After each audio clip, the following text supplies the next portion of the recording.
All right, so I am a person who never gets sick. I mean, I so rarely get sick. It's like once a year or once every 2 years, but I have come down with something, and this is like my second week to have to deal with it. But thank you all for dealing with me. Greetings, everybody, and welcome again to my virtual campfire. This is where we gather around and we yak. We yak about everything from politics and big picture stuff to RVs and families and kids. And I try to bring up some things and stories that may help you see things perhaps a little bit differently. Not to get you to sway your opinion, but rather to kind of open your mind to possibilities. People call me the RV Wingman because I have this ability to see things just a little bit differently than a lot of people do. And I have a lot of experiences that I like to share with you that maybe you can benefit from hearing. I have been an entrepreneur for most of my life. I've started businesses, I built them, I've sold them, I've been blessed in so many ways, including those bad decisions that didn't pan out all the time. All of them, I think, were blessings. I am here to help you, not to tell you what to think. If you happen to be an RVer, I would love to help you make the best connection possible when it comes to RV dealers. And you'll find the RV dealers that I trust. There are also some of America's most trusted RV dealers listed down below. Or you can grab your phone and with a camera, you can scan that QR code on the screen. So welcome to today's video. You know, we live in a world that is constantly evolving, right? Where technology, where's my cell phone? Technology has streamlined so many aspects of our lives. And while there are tons of benefits to technology, there's also a cost. It's a quiet cost, I think, that isn't immediately apparent, but it has profound implications, especially for young people. So let me tell you, the other day, my wife gets this text message asking her to donate to a fundraiser.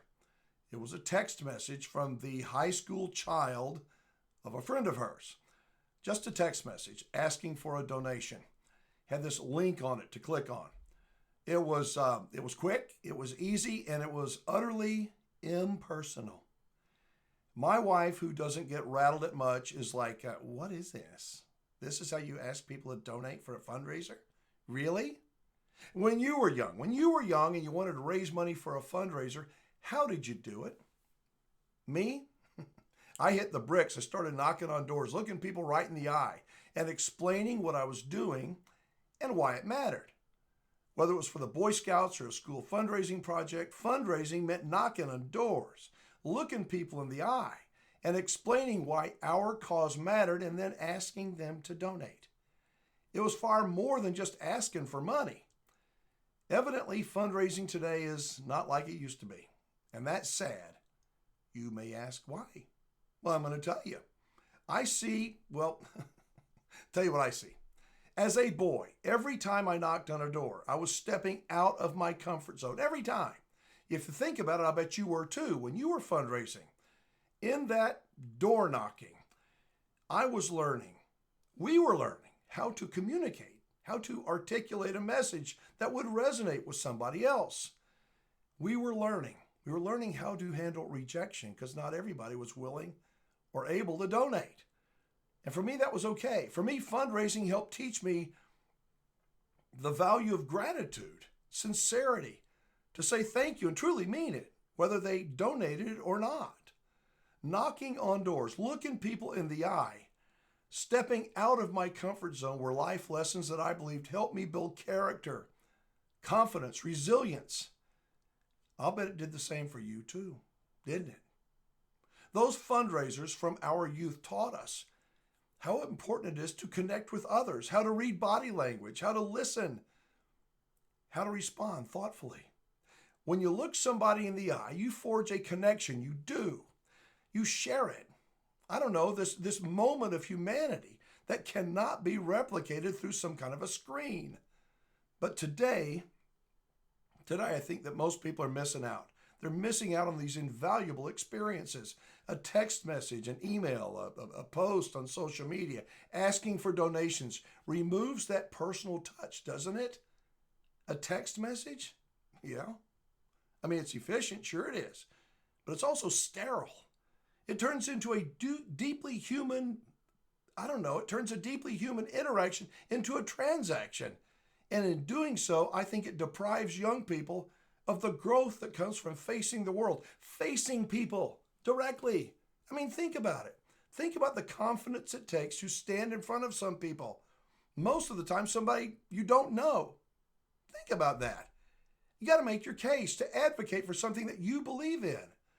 That kind of confidence, it doesn't come from behind a keyboard. It can't. It comes from putting yourself out there, from, I don't know, being vulnerable, from learning that even if somebody says, no, it ain't the end of the world. In fact, you're going to get even stronger. When we allow children to rely solely on technology to communicate, don't we rob them of the chance to develop these skills? We take away opportunities for them to practice empathy, to feel the rush of their nerves before, a big ask, and the pride that comes from succeeding, or the resilience that comes from failing and then trying again. And you know what? It's not just fundraising. Where else are we letting young people down?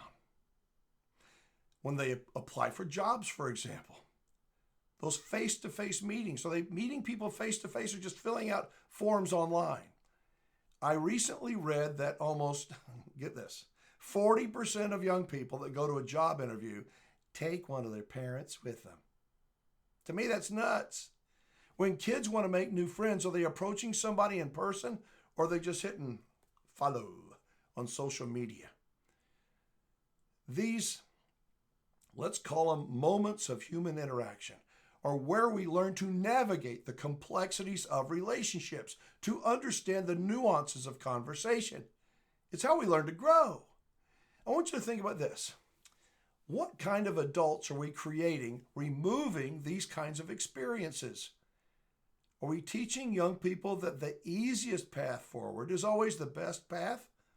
Are we preparing young people to handle the real world, where personal connections and face-to-face interactions still matter? Honestly, I don't know. Oh, so what did my wife do? What did my wife do with that text?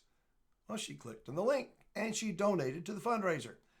She got an e-receipt from the school for the donation, and guess what? Not a peep, not a one from the kid that she helped support. To me, that's a big deal, a sad and big deal. Anyway, I'd love to hear your thoughts. Do you see other areas where you think we're robbing young people of important lessons, important learning experiences?